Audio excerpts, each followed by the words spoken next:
this is something different for us. Yeah. Okay, I got a 50-50 shot. Welcome to Under the Sheets. Not Between the Sheets. Under the Sheets. The secret podcast with the O'Kelleys. Did I get it right? You got it.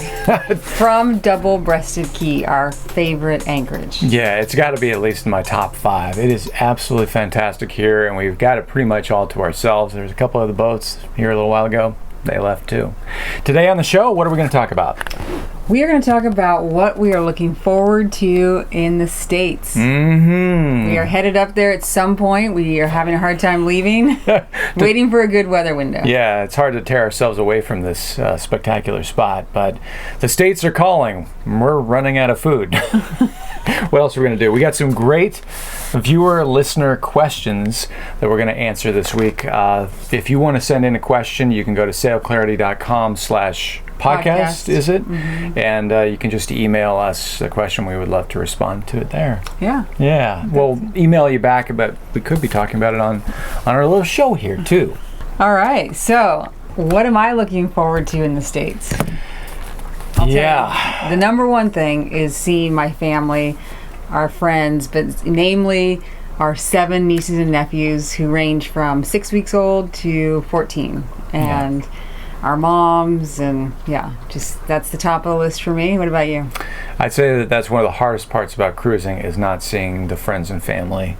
So getting back there to see everybody.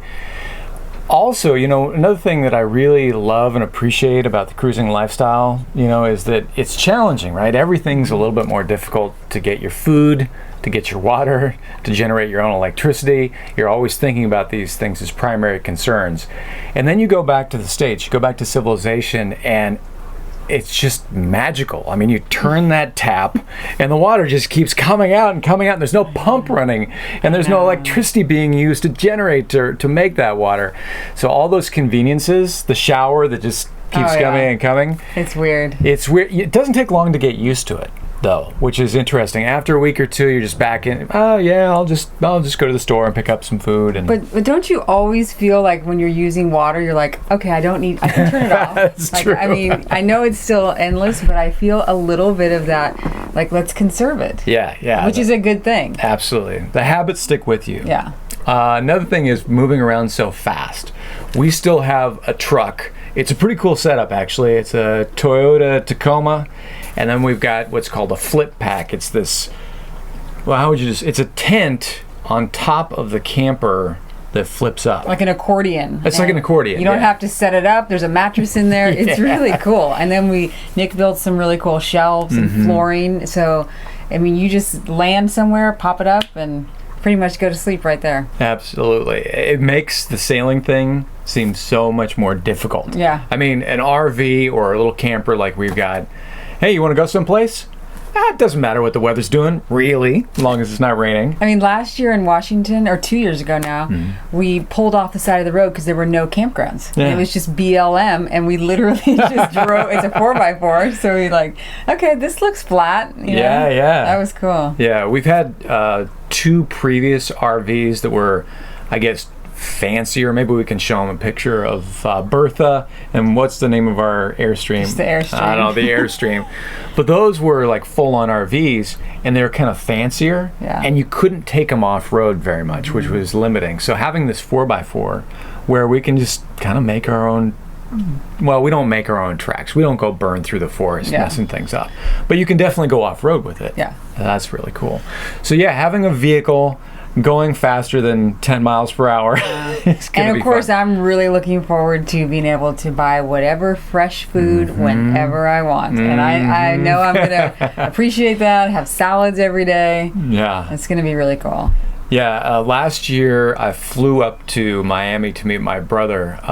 We've been down on the islands for 2 or 3 months at the time. And I flew back and went to a Whole Foods, and I walked in, and just the aromas hit me.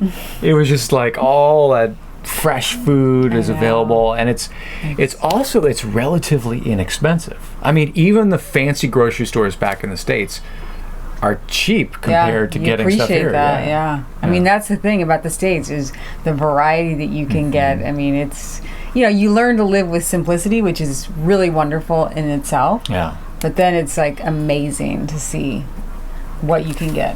When we set off on this latest adventure on the catamaran, and we were formulating, how much we can spend, what should we do? Should we get a really fancy boat and do full time? Should we stick with our older boat that was cheaper and then have a land base? And what we really wanted to do, of course, was the best of all worlds. We wanted to have the land base and then be able to live on the boat comfortably so that we could get the contrast between the two. And we haven't been able to swing that financially yet, but I think that's the ultimate cruising setup, is where you can go on land for a while and really appreciate that. Yeah. And then you get accustomed to it, you get used to it, you get tired of your neighbors and traffic and your boss if you've got one and all that. And then you really appreciate coming out here where you don't have the conveniences, but you've got nature all around you. And time and Should we talk a little bit more about the episode that maybe folks just saw and coming in here? And I don't know. This is a very unique spot. They call this the Exumas of the Abacos. The Exumas are mainly this huge sandbank with these teeny tiny little islands. Where the Abacos, it's more like there's a giant island with kind of a ring of coral reefs around it, and the water is a little bit more rocky, or the bottom's a little bit more rocky, and lots of grass. A lot of grass. So the water's greener in the Abacos than the Exumas. But here at Double-Breasted, you've got this sandbank, which is a real headache to get into, as folks maybe saw with the video, but it is just stunning here. And it looks like the Exumas, that sandbank. It looks like the Exumas. And there's a lot of current, so we have to time when we can swim, which is like the Exumas. Yeah, exactly. One thing that's missing, though, that you don't see here, that you do have in the Exumas, are the tour boats. Especially around the populated areas like Staniel Key, maybe Pipe Creek. These are, it's not cheap. It's fancy tourists, fancy boats coming through, but there's a lot of them. Yeah, fast and big wakes. Big wakes and big noise. And here, I don't know, there was those two motorboaters here a little earlier. And on the weekend, the Memorial Day weekend, we saw like maybe 4 tour boats, but that's pretty much for it. 3 hours. Yeah, 4 hours, and that's it. So this is really tops for me. It's funny, these fishing boats that were here next to us for 2 nights, they asked us, "Hey, you leaving tomorrow? Because we've got the best spot." We're like, "No, sorry, we're gonna live here." Yeah, we're here, permanent residents. So that's where we're at now, and we're faced with the decision, age-old decision, what to do next, when to go north, because we're anticipating all those conveniences and seeing the friends and family, but we know how it goes. You get back and you miss this. I miss this a lot. So we're just trying to drink it in. The weather being so nice really helps with that. But we'll probably shove off here in not too long, because we really are running out of food. Yeah. What do we got left? I just made a huge batch of black beans. So get ready for black beans. You're going to be so sick of them. You're going to be sick of me eating black beans.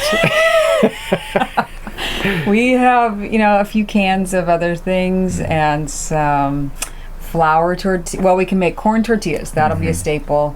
Couple little potato. Yeah, we're down there. And we were worried about running out of food for Sugar, because earlier this season, she was puking, she was throwing up, and we thought that her food had spoiled on board, so we threw out, it was at least a half a bag, more than half a bag of her food, so we kind of ran out of her food.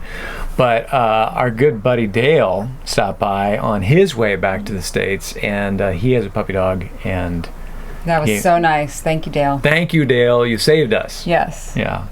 Yeah, we have plenty of eggs. You could live on eggs and beans. We're going to be fine, but we are going to be... Beans and eggs. We're going to be so appreciating those grocery stores even more. It's about that contrast again. Yeah. So one other thing, last thing I'm really going to appreciate is getting some new content, some movies, some new music, just some books, so I'm anticipating that. A little entertainment. Yeah, just that unlimited fire hose of internet. Yeah. We've been paying through the teeth for our internet, it's fine. It's totally amazing. We can be out in the middle of nowhere and still uploading videos and podcasts. And it's amazing. It's pretty amazing. but it's still nothing compared to what you get in the know. States, where it's fast. You don't think about it. You don't think about it. How many gigs have I used? Right. You just, hey, another movie. Let's download it. I know. So yeah, we're looking forward to Civilization. Yeah. It's going to be cool. What else do we got going on this week? We wanted to talk about some of the viewer questions that we've had. Got a lot of great questions. A lot of really great questions. Thank you so much for sending those in, and keep them coming. Go to Sale Clarity /podcast, and there's an email form, isn't there? Yeah. Anyway, drop us a note. We'd love to hear from you. The first one and I just took kind of notes, so sorry if I've left some names out here, but someone was asking. I think it was Larry. Larry was asking, what's our opinion of aluminum boats, aluminum-hulled boats? Start with you. Do you have any feelings? Honestly, I don't have any experience with them. I just think it sounds like the safety issue of if you hit something, it's going to dent. Yeah. I like that. Yeah, metal boats are good that way. I've maybe got a little bit of experience in this regard. I have spent some time on the ocean in southeast Alaska, and we both have in the Puget Sound, the Sailor Sea of Washington State. And one thing you get in some of these higher latitudes is deadheads. You get logs or trees or stumps, big pieces of wood that are floating out there in the tidal currents, and maybe this much is showing of the wood and the rest of it is underwater. Those can damage a boat. That was 6 inches, by the way. Yeah. You're listening on the podcast. Oh, sorry about that. Yeah, just a little bit sticking up out of the water, and the rest is underneath, and they can have sharp and pointy edges. So my uncle Vince, who's a very, very experienced sea captain, he used to take boats down to Antarctica and that sort of thing. He bought an expedition vessel for his charter company out of Valdez, Alaska, and he went with a steel-hulled boat. So I always side with experience. People who have been places and make choices, I say, there's a reason he's choosing that. But I would say that aluminum is going to be probably the best choice for materials for high latitude. Steel, you have a bit more corrosion issues. You don't see a lot of aluminum catamarans. However, I did meet an aluminum catamaran builder in Tonga about 10 years ago, and he was importing the sheets of aluminum pre-cut and then welding them there. And the boats looked fantastic. However, they did say they are extremely noisy. Aluminum catamarans, because you've got the bridge deck and the two hulls and the waves that can come up and slap. That aluminum just acts like a drum. So, that's something to keep in mind. It could be a kind of a noisy boat, and you probably spend a lot of money insulating it. But aluminum boats, cool. Big fan. Sure are hard to find, though. Fiberglass is really the way to go. Second question was, what are the pros and cons of the Leopard 46? Yes, we own a Leopard 46, and Leopard has been around for quite some time. I think 25 years-ish. So they are built in South Africa, which is relatively high latitude by itself. And up until about 5-6 years ago, they sailed all of these boats from South Africa to their destinations. What's the deal with the flies out here today? But anyway, they are built stout. They are strong boats, well constructed, and they are a lot of them are built for the charter industry, and that means a couple things. First of all, they're designed to be maintained with a reasonable amount of effort. If something goes wrong, you're going to find a lot of accessibility behind panels, getting to electrical stuff, into the engines for that sort of maintenance. And they're also designed for livability, which I think we've talked a lot about before. But yeah, big fan. Yeah, I mean, I think the access to the helm, the steps on the front, I mean, they've just made it really easy to maneuver around. And yeah. How about downsides? I do have a list of qualities that I wish this boat was. How can I say this in a politically correct way? I wish the boat was better in a couple of areas. First of all, some of the, I'll just say, interior hardware, hinges, door locks, some of the cupboard door faces are of a lesser quality than I would have liked. I can see why they did things that way, because they were building this boat to a price point.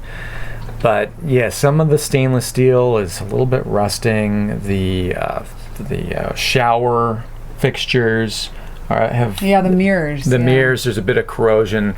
So I think on higher end boats, more expensive boats, you get higher quality hardware and fixtures. Another gripe I would have is that some of the access panels on the deck, like for the lazarettes and the engine covers, they've been repaired now, but the interior laminates split away. They were just built a little bit too light, and over time, some of those laminates have degraded.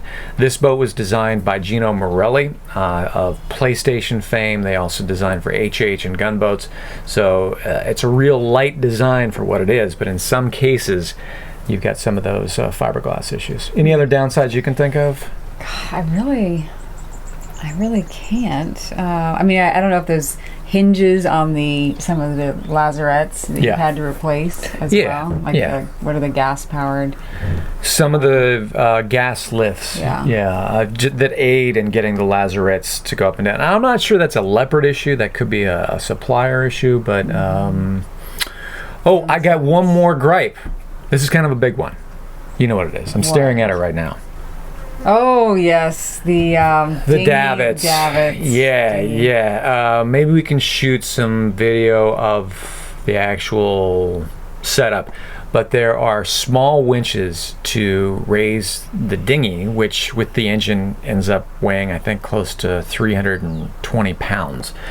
And on newer Leopards and a lot of newer boats of this size, you've got an electric dinghy davit lift system, and this is all manual.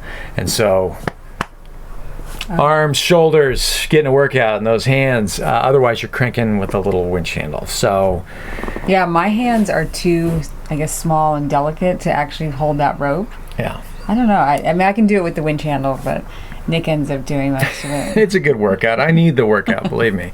But after you've lowered it and raised it 3 or 4 times in the day, it's a lot of work. We've talked about replacing those with the more modern design that's got the motorized armature. And first of all, it's expensive. It probably costs about $15,000, $18,000, $20,000. But then it may also hurt the aesthetics of the boat. Yeah. I actually like the look of these davits. Yeah, it flows with the top of the boat. Yeah, some nice curves on this boat, so don't necessarily want to do that. You give me the move on. Yeah, I think we got another question. James, question. He asks... Oh, this is a good one. So he has a few years of working before he can go cruising. So this is a common question. Should he buy a monohull? He's thinking monohull. So should he buy a monohull brand new now? But this applies to any boat, monohull, catamaran. Put it into charter, be able to use it a little bit, and then, be prepared to do that overhaul once, it's out of charter and he's retired. Yeah, so he's a few years out from his sale, still earning money, still working, and should he buy a boat, put it into charter with the moorings or another management company, or should he hold off, don't buy a boat, invest that money, and then buy the boat closer to departure time? And I want to add one thing he made a point about is the pro of buying it is getting him more bought in and excited about executing. Totally get it. Yeah, that's a part of the motivation. Absolutely. It makes a lot of sense. Like, you're getting the ball rolling. Yeah. You've got the boat to think about, to improve, to upgrade. I want to go experience it. Absolutely. Yeah. So that's a great question. I want to get your reaction first, because I've got some, James, I wrote back to you already, but I've got some firm opinions about this. So what do you think? Well, I remember talking to one of my friends' coworkers who actually had a boat in charter, and it was a catamaran in the Abacos. And here I am still working and thinking about, wow, we could really do something like that now. And that kind of got it going for me in terms of this dream and this catamaran. Like, we could do it now. Yeah, we could do it now, and I felt the energy of that. And we didn't, just because we were juggling some other priorities financially, but it was cool to see that it's a feasible thing. If you line up the loan and all that. So the other benefit to doing it now is that you get visitation rights, I mean, if you will. It's like if you buy into the moorings program, you get a certain number of weeks per year. You get to go use your boat or any other boat. In different parts of the world. Different parts of the world. And it's going to work the same with some of the smaller charter management companies too. So that's the benefit. I think I could see doing that. Yeah. Especially thinking about sugar and, more of a 5-year plan or something out. I don't know. So I think in hindsight, I'm glad that we did what we did, but I really could see it working out for somebody. Now let me get to the drawbacks, because there are many drawbacks. I've talked to a few charter boat owners who've had charter boats in charter, or this was years ago and it's now out of charter, including Rian from Top Secret, who owned several voyage charter boats down in the BVIs. And basically the conclusion is this: a boat in charter, if you're the owner, the best you can hope for financially is that the boat will pay for itself and you won't have to pay out of pocket. Now, these charter companies will come at you and say, hey, we've got a guaranteed return. We can guarantee your income. If you put your boat in with us, we're going to be writing you checks. That could be possible before you consider the cost of maintenance. So what the charter companies will do is they will maintain your boat, because it costs them money to fix problems on your boat, to maintain the boat. They will only spend enough money on the boat to maintain it to a level where it's still in charter and still showing you some profit. However, they could be taking the easy route, the cheap route on some of these fixes. That could be a big problem for you later on as the boat depreciates in value because it's getting abused and used and not repaired. Oh yeah, we saw people anchoring these charter boats and not even using the bridle. You do cringe at You do cringe. I'll never forget a guy that we met on the beach. What was it called? Tahiti Beach. And he wanders up to you, hey, is that your boat? And we were like, yeah. He's like, oh, I just bought a Leopard 51. We were like, wow, that's pretty incredible. And he said, yeah, I actually had to really ask them to show me how to use it. Yeah, because they literally handed him the keys. No, you go into a charter base, you give them the credit card, and they say, hey, listen, you break it, you bought it. Then they say, here are the keys. Have fun. They don't give you any instructions. So yeah, the boats can definitely be abused. Yeah. So you've got that factor. The best you can hope for is to break even on the financial side of owning the charter boat. And then you're going to have a charter term, or you're going to be done with your working life and you're going to be ready to retire. You are going to start with a boat that is completely bare. It doesn't make any sense to outfit your charter boat in charter with cruising gear. A, it's not going to get used and it's just going to be depreciating in value. And B, if it does get used, it could be abused. So 5 years down the line, you still end up with a used charter boat. So you're still kind of starting over from scratch. You take the money that you were going to spend on that boat, you invest it, and you are going to have more money to put towards your cruise in 5 years. And that money will be earning interest, it will be growing, as opposed to just breaking even or depreciating. So my vote would be that you wait. Maybe don't wait until you're ready to retire, but maybe a year or so before you're ready to go. That's when you buy the boat. You're still making money. You can afford to make the upgrades that you want. And one final point is, if you got a 5-year time horizon, who knows what happens to the economy? If you had cash in your pocket and you were ready to buy a boat, what if the economy stumbled a bit? I mean, the economy goes up and down. It'll go down again, and then it'll go up again. Why not wait for it to go down and wait till there's some desperate sellers out there? You offer them quite a bit less. You could get the boat that you're going to spend $500,000 on today. You could get that for $3,000. I remember when things went south. When we were looking, there was a Voyage 50 in Australia. That's and right. The husband had died, and it was, I can't remember the price, but it was going to be a quick sale. I remember the price. And we literally we cannot get sugar to Australia. We can't get sugar to Australia. This boat in the BVIs or in the States would go for, now it needed a bit of work, but it had been cruising outfitted. So it had solar, it had wind, it had radar, it had everything. It was probably worth about $4.25. Was it $295? I don't know. It was 173 grand. No. It was 173 Why didn't we just grand. get it and have somebody deliver it? I sent the broker an email, and it was he turned around and responded right away, told me the situation. He was totally straight up. He said, "You're going to have to come see the boat, and you better come quick." And we talked about it like that night, and it was like, how can we get sugar there, and how can we get it out of Australia, blah, blah, blah, blah. I emailed him like 48 hours later. He says, it's gone. It's gone. Yeah. So somebody just wired the money. Somebody said, I'll have my guy there tomorrow morning with a bucket full of cash. So by and large, there are no deals on catamarans. I stand by that.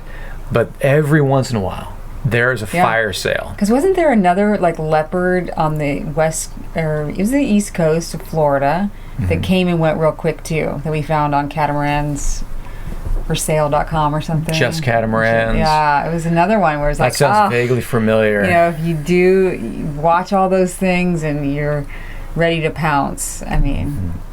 So if you were to get a $100,000 discount on a boat because you were patient and you were waiting and you were ready to go when it happened, if you saved $100,000 by doing that, think about the marina fees you could afford to pay in lieu of buying that charter boat and putting it into charter. Okay. I think I'm for how we did it, for sure. Yeah, so that's how it swings for me. But that's a really, really good question, because with things being as expensive as they are and how much it costs to cruise, totally get it.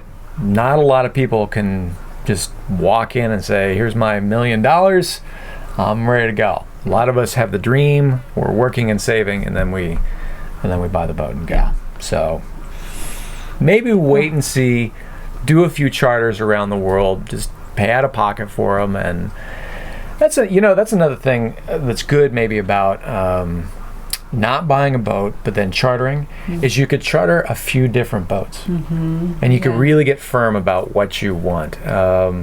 James was talking about a monohull, but hey, what if you tried a catamaran? He was like, I gotta do this, so yeah.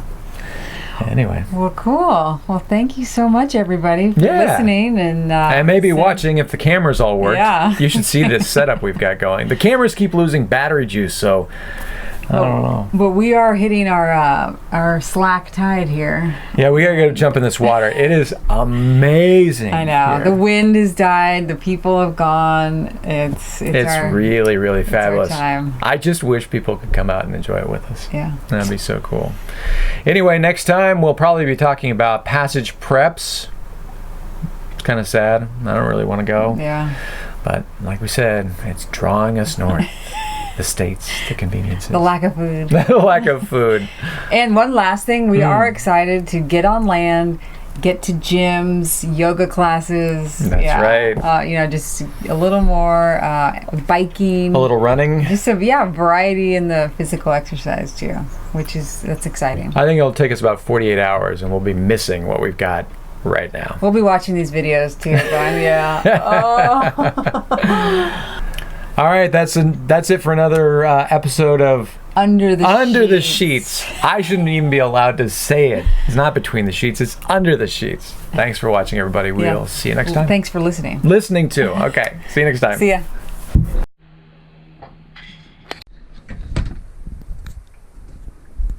This is how they this is how they make the biscuits. I don't know, what's the saying called? Yeah. Welcome to our talk show.